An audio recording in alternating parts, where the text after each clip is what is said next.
Wearing the home whites. Up now for Ebonite is Mike Fagan.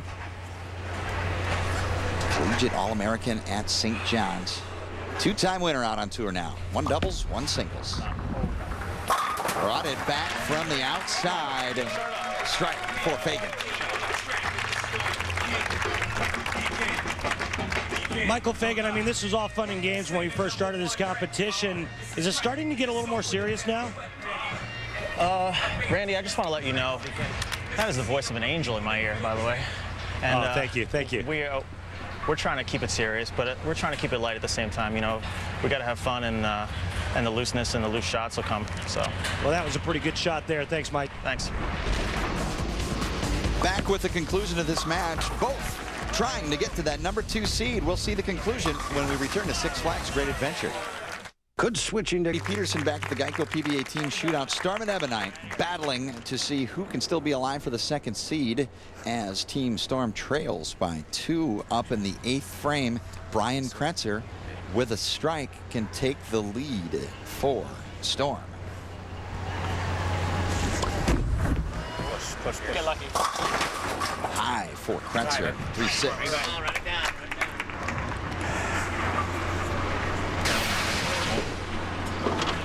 Just a little grabby right here at the bottom of the swing. You can see it right there in his release. And once he grabs it like that, the ball is going to be going left. All right, 2.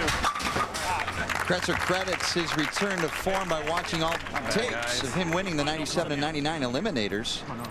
Got his balance back by just getting to the foul line with no push away. It started blowing.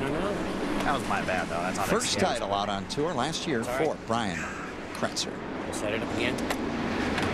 Now hammer in hand, Jason Couch strike up for Ebonite. Looking to double and increase the lead. Don't forget about that endless 10th frame. You're never out of it here. Ball over hooks. Big 2, 4, 7. Grab it more, Jay. And a 6-10 on the other side. Wow, this is a bad time for Jason to grab the holes a bit too much at the bottom of the swing. Watch this, just knife right through the middle. And it's a big, ugly 5-count split.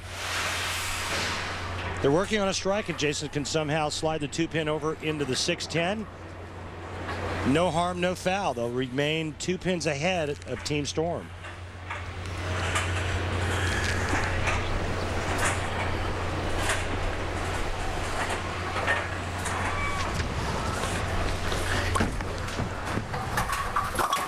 The way it's done. Big time split conversion for Jason Couch. Man, you have no idea how huge that is at this point in this match. Just how you would draw it up. Jason Couch reaches back and makes a great shot to keep his team alive and maintain a 2-pin lead. That was phenomenal. Ebonite off the bench, maintains the 2-pin advantage on the big split conversion, and now Duke up to set up the anchor, 9th frame. 10 back for the Hall of Famer. You see how when he let it go, Mike, he just started kind of walking away, started running it out. That's called feel, and these players have exceptional feel. They know exactly when it is thrown pure right off their hand. Move back right. Watch the action right here of Norm. As soon as he lets it go, gets to about the arrows, he starts running it out. 6-pin goes to the sidewall and takes care of the 10.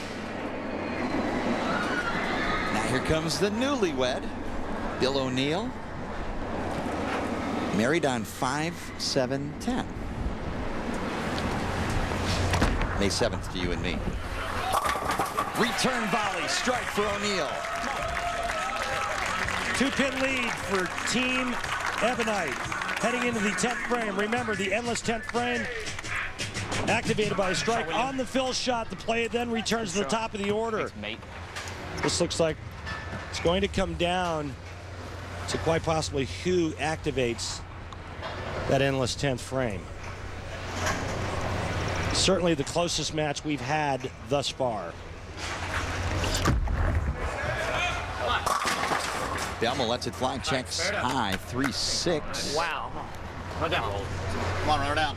Surprised him by the reaction. Run her down. Well, the good news is it's just the 3-6. He could have easily left what Jason Couch left for a right-hander.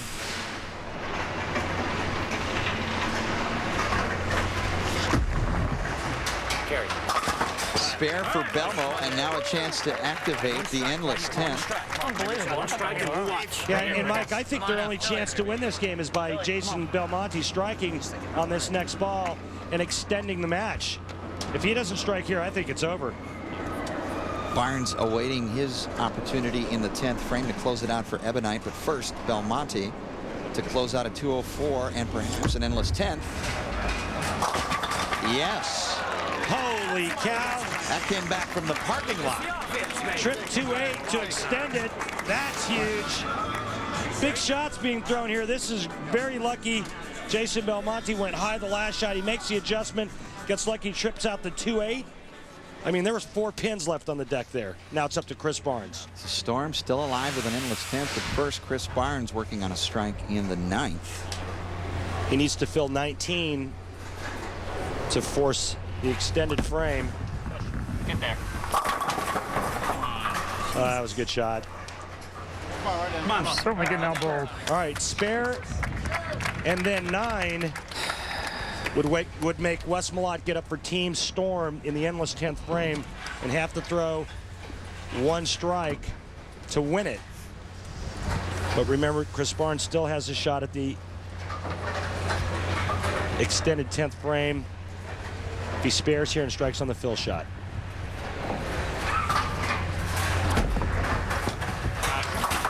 Spare covered for Barnes. A strike here would be a natural 206 and activate an endless 10.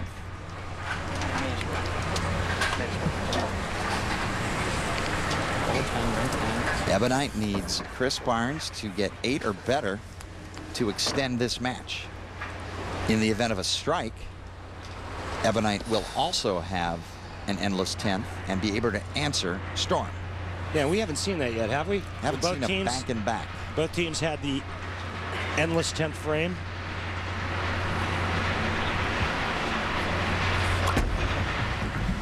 Get there. No, not enough on the 10, so natural 205, no endless 10 for Ebonite. Comes down to this. Wes Malott strikes, Storm wins. And we will have that endless 10th frame when we return to Six Flags Great Adventure. Will Team Storm go to 3-3? Goes to 3-3. Will it be Ebonite International? Will it be Team Storm? It all rests on the ample shoulders of Wes Malott. This is how we got here, Randy. Well, Jason Belmonte steps up in the 10th frame and trips out the 2-8 to extend play. Chris Barnes could have done the same thing. Gets up, throws a pretty good shot, leaves a blower 10. It does not go. He does not extend the match for Team Ebonite. So it comes down to this shot right here. Your Geico Championship recap, and here we go. Endless 10th. 1 ball will determine who goes to 3-3 and is still alive for the number 2 seed in the championship round stepladder final. It's all up to the big nasty. 1 strike for the win. Anything less, and Ebonite will go to 3-3.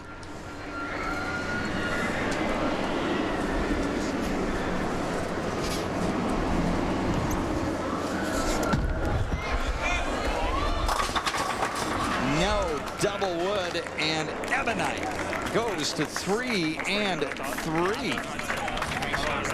Final score 205-204, but Ebonite advances 2-3-3.